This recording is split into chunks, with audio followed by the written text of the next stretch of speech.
Programang ito ay rated SPG, striktong patnubay at gabay ng magulang ang kailangan. Nakahanap na nga ng buyer ng Star of Venus si Divina, isang mayamang negosyante pero tuso din. Sa kanilang pakikipagtransaksyon ay magkakaunsehan. Hawak na kasi ng buyer ang brilyante pero wala pa itong binibigay na pera.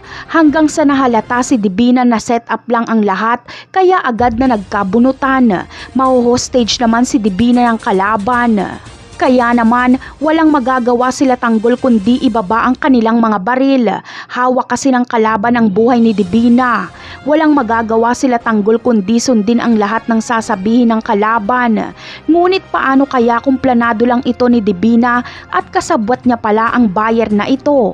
Paano kaya kung tauhan lang din ni Divina itong kanilang katransaksyon? Gusto lang masolo ni Divina ang brilyante kaya gumawa siya ng ganitong eksena. Ngunit kung planado man ito ni Divina ay agad itong mahalata ni Tanggol dahil ganito din ang kanilang ginawa sa mga Aprikano kaya nakuha nila ang brilyante na ito. Kaya hindi maiisahan ni Divina si Tanggol kapag trinaydor siya nito.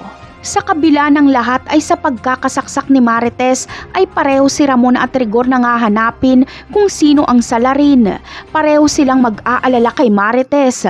Maiitsapwera si Lena dahil labis na mag-aalala si Rigor habang nasa ospital si Marites. Dito ay mangungutang si Rigor ng pera para kay Marites kaya magsiselo si Lena dahil hindi nagawang mangutang ni Rigor para sa kanya. Habang si David naman ay galit na galit kay Olga sa ginawang pagsaksak ni Olga kay Marites.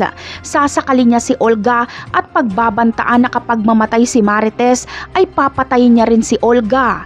Talaga nga namang umiinit ang bangayan ni Olga at David. Magpapatayan silang dalawa. Sa pagkakataong ito ay walang laban si Olga dahil napakamakapangyarihan na ni David.